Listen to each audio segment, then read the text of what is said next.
சொகுசான வாழ்க்கையில வச்சாதானே கீழே இருக்கிறவன் எப்படி வாழ்றாங்கிறத பார்க்க முடியும். எல்லாத்தையும் சரிக்கு சமமா வைக்க முடியுமா? ஒரு 100 பேர் வசதியான வாழ்க்கையை கொடுத்து, செம்மையான வாழ்க்கையை கொடுத்து, இன்னொருத்தனுக்கு லோவான கீமட்ட வாழ்க்கையை கொடுத்தாதானே நீ இதுக்கு ஆசைப்பட்டு துரோகங்களும் மாபாதகங்களும் செய்றியா, இல்ல சபூர் செய்றியா? அல்லாஹ் எனக்கு இதுதான் தந்திருக்கான் என்று நீ சொல்றியா? இதான் கேள்வி. இந்த கேள்வி தானே நிற்கும். இல்ல அதை பார்த்து புறாமப்பட்டு நானும் என்ன வேணாலும் செய்வேன்னு சொல்லி அற்ப புத்தியை செயல்படுத்துகிறியா? ஏமாற போறியா? இம்மையிலே ஏமாற்றம் தான். அந்த மாதிரி ஆசைப்படக்கூடாது. மறுமையில படுதோல்வி. இம்மையில நீ ஜெயிச்சாலும் அயோக்கியத்தனம் பண்ணி ஜெயிச்சாலும் ஜெயிச்சிடலாம். நிறைய பேர் ஜெயிக்கிறாங்க, அது ஒன்றும் பிரச்சனை இல்லை. மறுமையில மாட்டிக்கிறது. மறுமையில என்னது? அற்ப அந்த நஷ்டமாகிவிடும். இது ஒரு அற்ப வாழ்க்கை அப்படின்னு நல்லா சொல்லிட்டு சும்மா மாவாகும் ஜகன்னம பேசன்மிகார், அவர்கள் தங்கும் இடம் நரகம், அது மிக கெட்டது, அதற்கு போகிவிடாதீர்கள். குல்மதாவுன் துன்யா கைருமல் ஆகிரதி கைருள்ளி கைருள்ளி இத்தகா, உங்களுக்கு நான் அறிவிக்கட்டமா, இவ்வுலக வாழ்க்கையில் குறைவுதான், வசதிலாம் குறைவுதான். நீ நம்ம தான் சொல்லிக்கிறணும் ராஜபோக வாழ்க்கை, ஏசி, பெரிய பங்களான்னு சொல்லி. ஆனால் அஞ்சுபவருக்கு நான் மறுமையை வைத்திருக்கிறேன். மத்தாவுன் துனியா உனக்கு கலில் தான், கொஞ்சம் தான் இருக்கு. வல்லாகிரதி, அங்க உனக்கு சிறப்பை வைத்திருக்கிறேன். அதற்கு ஆசைப்பட்டியா, இதுக்கு ஆசைப்பட்டியா?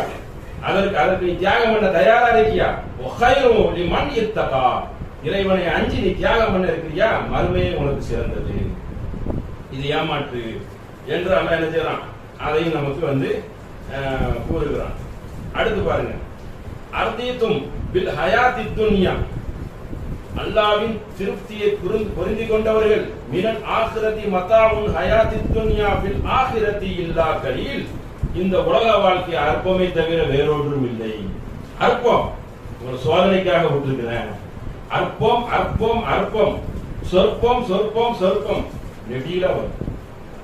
துனியா ஆகிரது வந்து. அப்ப இது உங்களுக்கு அற்ப வசதி. இவ்வுலக வாழ்க்கையை விட திருப்தி, என்னை பொருந்தி கொண்டவர்களாக நீங்கள் இருங்கள். பொருந்தி கொண்டவர்கள்னா அல்லாஹ்வுக்கு பிடிச்சது எதுன்னு பாருங்க. அதுல கலான் இருக்கா, இதெல்லாம் பிடிச்சது. என்னை பொருந்தி கொண்ட அவனுக்கு தானே அந்த சொர்க்கம் கிடைக்கும். அப்போ அல்லாஹ் என்ன சொல்றான், மடக்கி மடக்கி இந்த வார்த்தையை சொல்றான், அந்த உலக வாழ்க்கையில நீங்கள் ஏமாந்து விடாதீர்கள். வமல் ஹயாத்தி துன்யா பில் ஆகிரதி மதாவுன், மறுமையை ஒப்பிடும் போது இந்த உலக வாழ்க்கை என்னது? அற்பமை தவிர வேறொன்றும் இல்லை. அற்ப வாழ்க்கை. அப்ப அற்ப வாழ்க்கை உள்ள நுழையும் போதே நம்ம கவனமா நுழையணும். ஆஹா, நம்மள உள்ள கவுத்தி விட்டுருவான், அடுத்த வேலையை நம்ம ரெடியா இருக்கும், காலை வச்சுட்டாலே நம்மள சறுக்கி விட்டுருவான், எப்படி இருக்குது என்று ஒரு கவனத்தோட செல்ல வேண்டியது ஒரு மூமினுடைய கடமை. மற்றவர்கள் எப்படி, அது நமக்கு தேவை கிடையாது. நமக்கு மறுமையில கேள்வி இருக்க